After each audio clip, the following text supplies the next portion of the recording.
Production of Kansas City Week in Review is made possible through the generous support of Dave and Jamie Cummings, Smithfield Foods, Haas and Wilkerson Insurance, and by viewers like you. Thank you. Coming up, horror at a Kansas City water park as a 10-year-old dies on the world's tallest water slide. This week, we look at the ongoing implications. Plus, that tragedy dominating local news coverage, we look at the stories that got missed. Plus, a new campaign launched to oust Kansas Supreme Court justices. And loading up the ballot in Missouri. Marijuana doesn't make it, but guess what else you'll be voting on this year? Hello, I'm Nick Haynes. Thanks for joining us again on the program that goes beyond the soundbite and takes you behind the headlines, making news in Kansas City. This week, we're pleased to have with us Fox 4 News reporter and problem solver, Linda Wager, who's been delving into the Schlitterbahn story all week. Also keeping us up to date from KCUR-FM, Mr. Up to Date, Steve Kraske, who is a journalism professor at UMKC, can also help us think through coverage of the Schlitterbahn story this week. And we're joined by the Kansas City Star's nationally syndicated columnist, Mary Sanchez. The Schlitterbahn Water Park in Kansas City, Kansas has reopened, but not the ride that claimed the life of a 10-year-old Caleb Schwab, the son of a Kansas state lawmaker who met his death on an attraction that takes thrill seekers barreling down a plastic chute at speeds of 70 miles an hour. It was not just a local story this week, it was a national and international one. We are learning more this evening about the 10-year-old boy who died while on a water slide at a water park here in the U.S. in Kansas City, Kansas. Local reports say it was on this second hill and its 50-foot drop where something went wrong as 10-year-old Caleb Schwab was in the middle of his ride. We honestly don't know what's happened. That's why an investigation, a full investigation, is necessary. As we end this week, Linda, are we any closer to understanding what went so terribly wrong? No, I mean, I have not covered the actual accident itself, but I know from other reports that we do not know what happened yet. That investigation is continuing.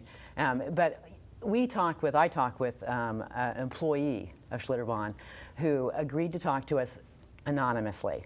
And she had worked for the park for several years, and what she said was a little disturbing. She had also worked in another state for another amusement park, and she was shocked when she started working for Schlitterbahn at the lack of training and the lack of inspections. And she said the entire time she had been there, she had never seen a state inspection. And the inspections that they held within the park themselves, she said what she saw was somebody just going on a slide, going down it, one time and saying, okay, good to go. Yeah, we have a clip from that, from your report this week where you speak with that employee anonymously. Let's listen in. This veteran Schlitterbahn employee said she was shocked when she first started working at the water park by what she described as a lack of training for employees operating the rides. She also blamed inadequate safety inspections by the park's own employees. The only inspections we've ever done is just people riding down slides one time, saying, oh, it's okay, you're good to go for the rest of the day now. So what did that employee really expect to actually happen? What would she like to see happen at the park? Well, she wanted to see better training for employees. She wanted to be walk through the process more carefully as to what you had to do. Better communication between employees who were at the top of the slide and at the bottom of the slide. She wanted to see better inspections where you were actually checking the harnesses on the rafts as opposed to just riding a raft. Now that's, she's an employee, granted. She's not the manager of a park. Now, there could be other things that are going on that she's not seeing, but what she is seeing, or not seeing, I should say, is disturbing.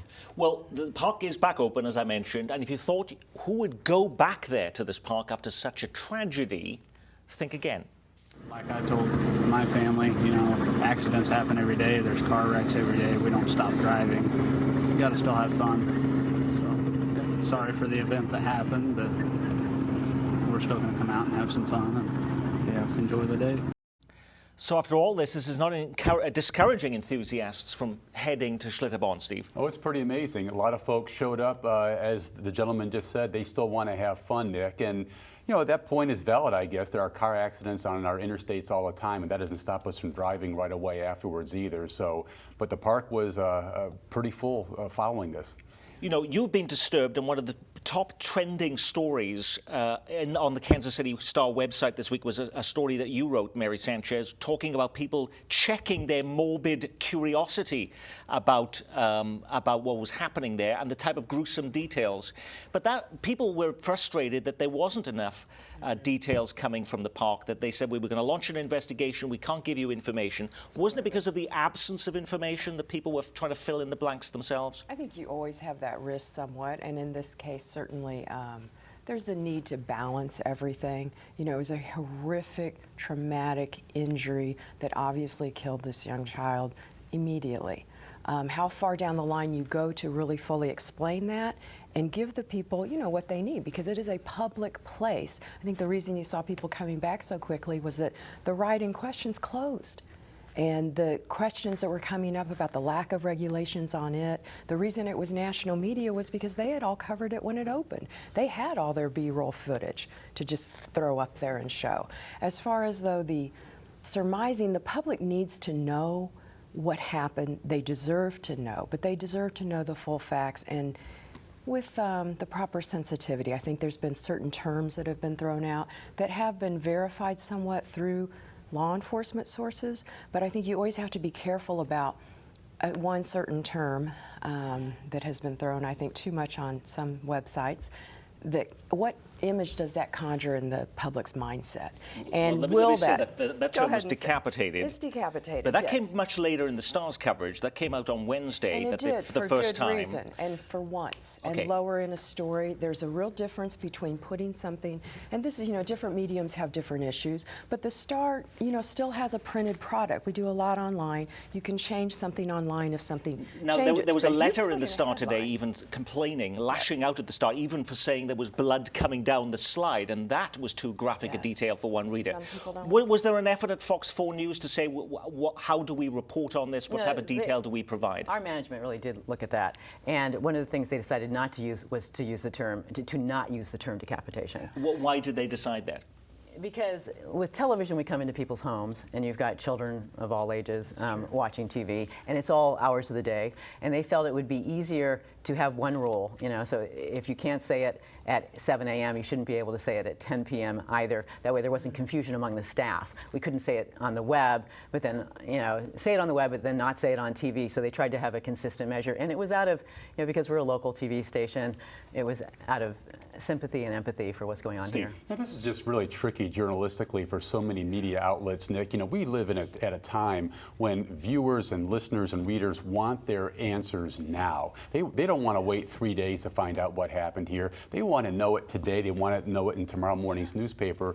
And this appears to have been an exception to the rule, where the park apparently didn't know what happened, and some time was needed to begin to sort all this out. You throw in the fact that lawsuits are going to fly here. There's an extra layer of care that's certainly being applied here by the Schlitterbaum folks. So a rush here to explain what happened, that wasn't going to happen this time. And folks needed, as Mary pointed out, just to sit back and chill a little bit. Okay, the lack of regulation and alarm over that has been part of the story, but there's been a number of stories over the years about how little regulation there is of amusement parks. In 1995, a 14-year-old fell to her death on the Timberwolf at Worlds of Fun. Many of those questions were brought up then. Worlds of Fun is still there, and at last check, so is the Timberwolf. Linda. You know, I don't know if you realize this, but I interviewed the mother of the girl who died on the Timberwolf, and at that point, during that whole issue, they were trying to claim, Worlds of Fun was trying to claim, that she had gotten up and tried to change seats, something the mother always said couldn't have happened because her daughter was way too timid to have done something like that. And the day before that accident happened, there was a guy in the hospital who was watching the news coverage on TV from his hospital bed who'd been on that same ride, and he was with his grandchildren, and his seat, the lap bar wouldn't stay down, and he was having to hold his grandchildren into the seat. The next, he reported it. He insisted they take it out of circulation, that particular ride. They didn't, he said. And when he saw it on TV, he immediately called a TV station to let them know what had happened in trying to help that family. Was there any major change in regulations as a result of the Timberwolf incident in 1995? Bill Skaggs put a law into effect. State Representative Bill Skaggs from the Northland to try to tighten down on regulations in the industry. But he said he met, a lot of resistance from amusement parks who did not want any regulation of any sort. And so the bill that passed was a compromise. And so, for example, the bill that passed exempts water slides.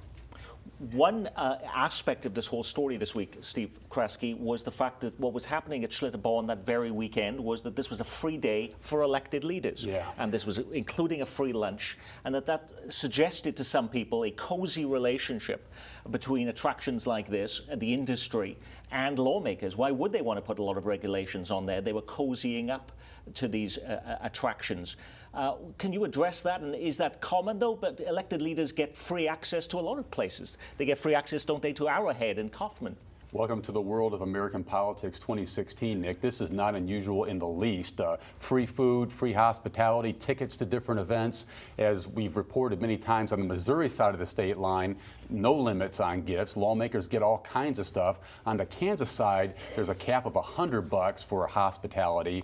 Now, exactly how the Schlitterbahn folks finagled this particular day in the park, but for families of lawmakers, I'd be interested in seeing that documentation sometime, but not unusual in the least. What about state regulation now, though, Linda? You also talked to state lawmakers this week. I mean, was there any effort now to say, well, do we need to tighten up regulations? Or because the industry says, the amusement park industry, this is one of the safest types of entertainment experiences in America compared to almost anything else. All right. I mean, we are kind of expecting, I think everyone's expecting that during the next legislative session in Kansas, there's going to be a Caleb's Law introduced.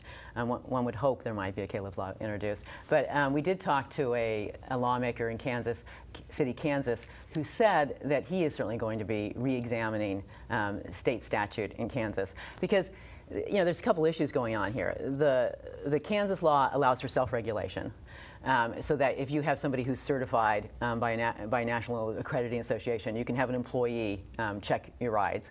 And also the Department of Kansas that oversees rides has had its funding slashed. And so it has 1/3 less employees now than it did 4 years ago. And it only had 12, 4 years ago. It has 7 now, 7.9, I think. But tragedies do happen. And even if there were lots of regulations in place, people do die, Mary, in tragic circumstances.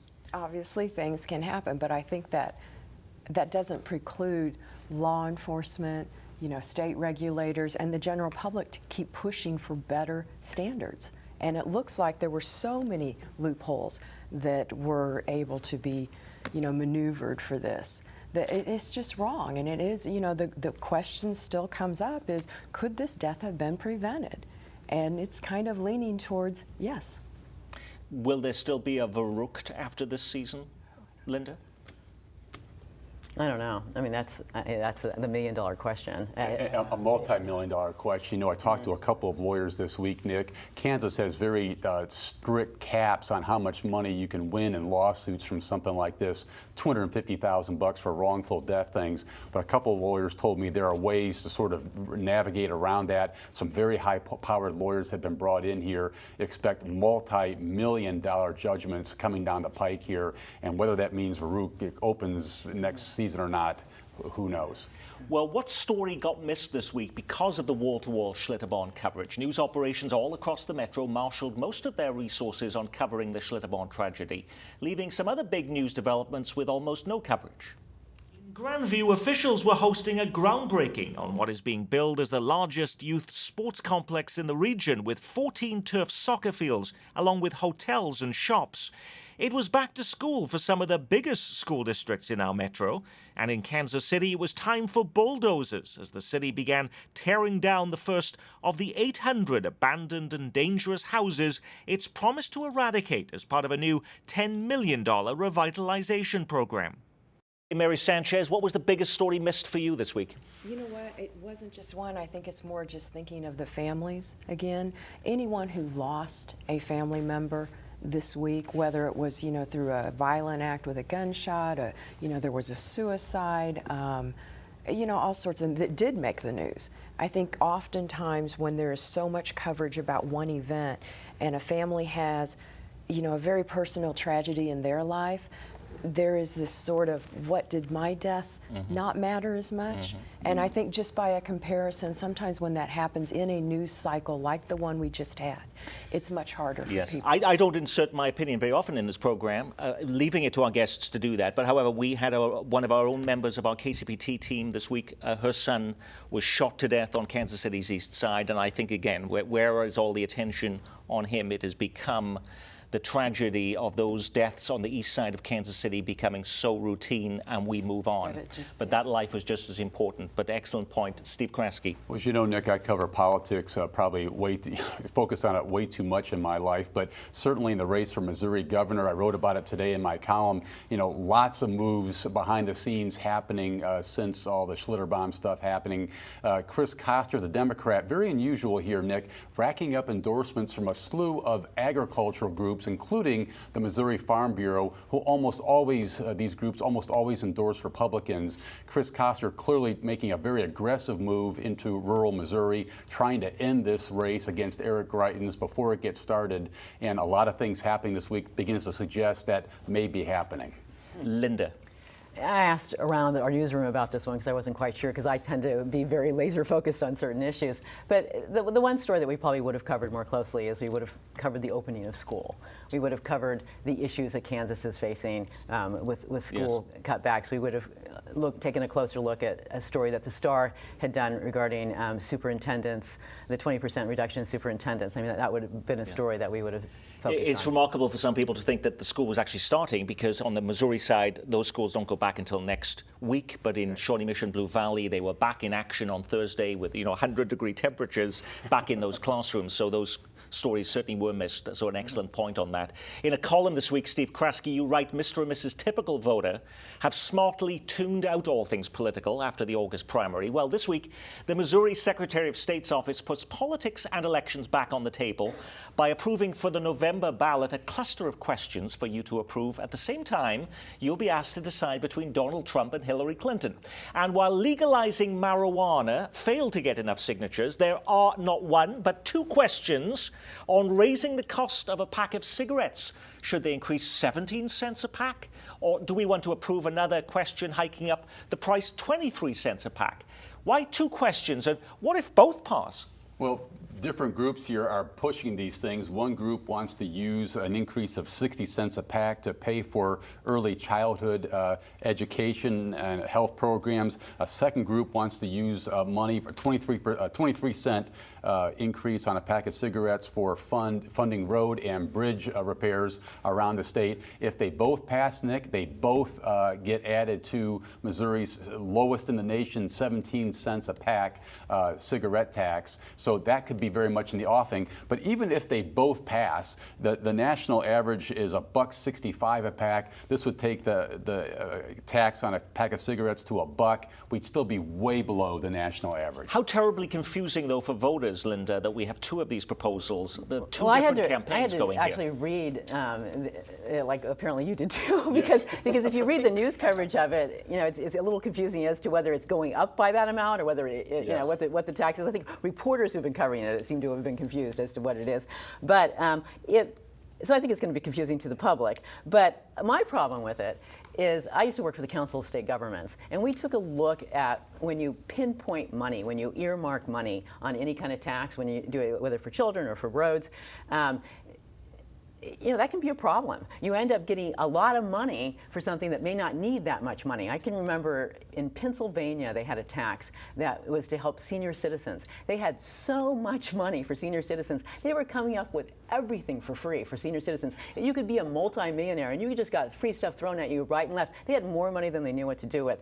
It would be so much better if they just put that money, raise the taxes. I think everybody agrees that Missouri cigarette taxes are too low. Raise the taxes and just make it part of the general fund. Yes. don't earmark it. But they may say it is the lowest in the nation, and they may be surprised by that, but every time it's gone on the ballot, it's failed, Mary. It's failed, absolutely. And some of what will happen, and this is where you can come back on these types of stories, and we may in some instances feel like this was missed because of overshadowing of another huge tragedy this week. But a lot of what you're going to hear about these stories are unraveling who is behind them and who is opposed to these proposals. And there's some real nuances here where you have something that sounds like it's pro-education that is actually being not backed by major educator groups. And we're going to have to explain all that to tobacco people. companies are involved in this, aren't I was they? going to say tobacco companies also and Convenience Store Association backing one of these. The reason they're doing it is because they see the writing on the wall. These proposals have failed in recent years, but they haven't failed by much. They anticipate they're going to start passing. They want to keep the national average of a pack of cigarette tax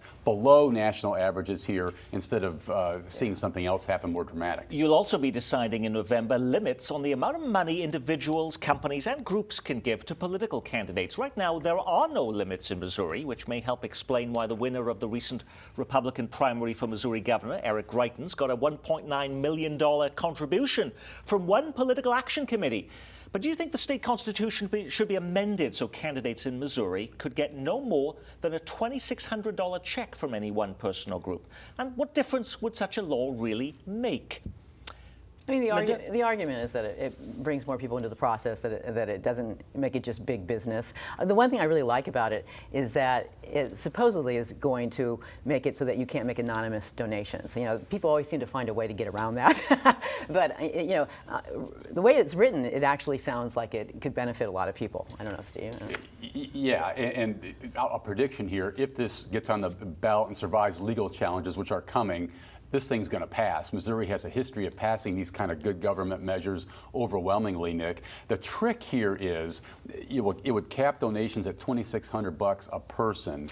But because of Citizens United, the big U.S. Supreme Court ruling, these anonymous groups around the country could still weigh in Missouri in these races with huge dollar checks that far exceed $2,600 donations and funding big TV ad campaigns. And the worry is that then outside groups, anonymous groups, would still sort of rule the roost when it comes to Missouri and having a lot of impact on who gets elected. But didn't this recent election in Missouri show us that money doesn't buy elections? Rex Singfield, who's the multimillionaire businessman from St. Louis, pumped in $11 million into 4 statewide campaigns, and every single one of the candidates that he backed lost. Yeah, that's true, but still, money is the coin of the realm in American politics. Candidates still want it, and what happens, Nick, is legislators who want to court people like Rex Singfield are passing all kinds of laws in order to curry favor with him down the road, like tax cuts in Missouri is a prime example. Mary. Yeah, it's the long-term play out that Steve's talking about, is where does the money go in terms of influence down the line? And some of these big dollar contributions are going to be hitting on the general public in their impact, for decades. Yeah. I also noticed that the Secretary of State's office approved for the ballot an amendment prohibiting any sales taxes being imposed on professional and home services, from haircuts, manicures, dry cleaning to accountants. There's even an ad running to convince you how important this is. It would really affect our income as small business owners to have to pay taxes on every service that we provide. Help us send a message to Missouri leaders. Protect consumers. Support our amendment. Stop sales taxes on services. It's the right thing to do. What is this about, Steve? Well, this is in response to the same guy you just mentioned a minute ago, Nick, Rex Singfield. Rex wants to eliminate the state's income tax. That would result in far higher sales taxes on things like services, and this group wants to make sure that the sales taxes on services don't go through the roof. Who is actually asking, though, for there to be a state sales tax or even a local sales tax? Though I did see that the mayor of Chicago has been pushing that. So in other parts of the country, there is an effort to boost professional services sales taxes. That move is going on all across the country, but folks who oversee services in Missouri want to make sure that doesn't happen here in this state. You're also going to be asked, should voters have to show a photo ID in order to cast a ballot? So finally, voters are going to get to weigh in on this, Mary? It sounds like it. And we only have to look across the state line to see some of those efforts over there and what's happened under Secretary of State Chris Kobach. This is another one of these issues that it does take more sensitive, good, thorough reporting on what is the real impact. I mean, something like showing a photo ID or proof of citizenship, it sounds good on the surface. It makes sense to a certain extent. But when you start unraveling it and looking at how many people actually have their birth certificate available to them, do they bring it when they register? What's, you know, in Kansas we ended up with far too many people who were stripped off the rolls, at least temporarily, until the courts had to step in. They're bigger issues than what it initially sounds like. Federal judges have been striking down these laws all across the country, Nick. If this thing passes, look for lots of legal action to ensue here. Now, if you're living in Kansas, you may be thinking, what about me? Hey, they're ignoring me. Well, there are no big questions for you to decide, except if you live in Johnson County, where you're going to be asked to hike up your sales tax by 1/4 cent to fund a new courthouse. With moderates doing so well in the recent primary election in Kansas, does this foreshadow an easier time for this tax increase effort in Johnson County in November? I think, you know, if you've visited the Johnson County Courthouse, it is pretty ugly. You know, I mean, it's nice on the outside, but it's a mess when you walk inside. So it depends on how many Johnson Countyans have actually stepped inside that courthouse. Because I think if I lived in Johnson County, I might be tempted to vote for that because it really does need work. It could be a tough sell, but make no mistake, Nick, they put this on the November ballot instead of the August ballot because more folks show up in November, you know, a lower percentage of conservative Republicans, better chance to pass it in November than in August. And let's keep our Kansas side viewers in the game here because it may not be a specific question on the ballot in Kansas, but what do you think of judges is one of the big questions you'll be deciding. This week, the campaign to oust Kansas Supreme Court justices launches. The group called Kansans for Justice is campaigning against the retention of 4 justices who will appear on the November ballot, from decisions in death penalty cases to overreaching on education funding decisions. Conservatives are incensed by the court's rulings, but is it an uphill battle to unseat a sitting judge? They did it in Iowa. Oh, they did? They did it Okay. in Iowa in 2010. They unseated 3 judges who supported gay marriage. They did it in California in 1986, where they ousted judges who disapproved of the death penalty. It can be done. In 2014 in Kansas, Supreme Court Justice Eric Rosen survived with just 52.7% of the vote, Nick. He came very close to losing his seat. And that is our Week in Review. Our thanks to our news reviewers from The Star, Mary Sanchez, and from Fox 4 News, Linda Wager. And up to date on KCUR-FM, Steve Kraske. I'm Nick Haynes. From all of us here at KCPT, thanks for spending part of your weekend with us.